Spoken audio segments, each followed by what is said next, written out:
Bismillah ar-Rahman ar-Rahim. Assalamu alaikum wa rahmatullah. Dans cette vidéo, nous allons voir ensemble un miracle du Coran qui est impressionnant. La hawla wa la quwwata illa billah. Le Coran, il est agible, les frères. Tu le lis tous les jours, mais à chaque fois, il arrive à te surprendre, à t'impressionner. Tu te dis, mais c'est ce verset-là que je lisais tous les jours, mais pourquoi j'ai pas vu ça?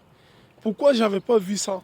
C'est un abonné qui a attiré mon attention sur ça. Un frère, il s'appelle Kandé Amadou. Ouais, c'est un Sénégalais, il est du Sénégal. Du coup, c'est un champion d'Afrique. Alors, le miracle ici, c'est quoi? Nous allons parler des atomes. Vous savez, l'atome, c'est la plus petite particule. Bon, les scientifiques, ils ont d'abord donné la première définition de l'atome. Ils ont dit que, ouais, l'atome, c'est la plus petite particule de la matière. Et après, le Coran est venu, il a dit, ouais, le Coran a démontré qu'il y a des choses qui sont encore plus petites que l'atome. Ça, j'avais déjà fait des vidéos sur ça. J'avais déjà parlé de ça, donc je vous exhorte à aller chercher le miracle de l'atome dans le Coran. Mais, quand nous voyons l'atome, il se divise. L'atome, il y a des petites particules à l'intérieur de l'atome. Vous voyez? Donc, nous avons les protons qui sont chargés positivement, le signe plus, et nous avons les électrons qui sont chargés négativement, donc qui sont négatifs. Ça, c'est bien sûr des leçons de physique que je vous donne là. Ceux qui ont arrêté l'école au niveau CP2 cours du soir, bon, vous êtes exclus ici. Alors, le miracle, il est où? Allah subhanahu wa ta'ala, il nous parle dans le Coran, dans la sourate Az-Zalzala. À la fin de la sourate Az-Zalzala, Allah nous dit, A'udhu billahi minash shaitanir rajim. فَمَنْ يَعْمَلْ مِثْقَالَ ذَرَّةٍ خَيْرًا يَرَى وَمَنْ يَعْمَلْ مِثْقَالَ ذَرَّةٍ شَرًّا يَرَى. Allah nous dit, celui qui fait le bien, fût-ce le poids d'un atome, le verra. Et celui qui fait le mal, fût-ce le poids d'un atome, le verra. Subhanallah. À premier abord, on ne voit pas le miracle ici. Mais quand on se rend compte que l'atome, il est constitué de protons et d'électrons. Les protons sont chargés positivement, dans le signe plus. Et les électrons sont chargés négativement, le signe moins. Et Allah dit, celui qui fait le bien, fût-ce le poids d'un atome, le verra.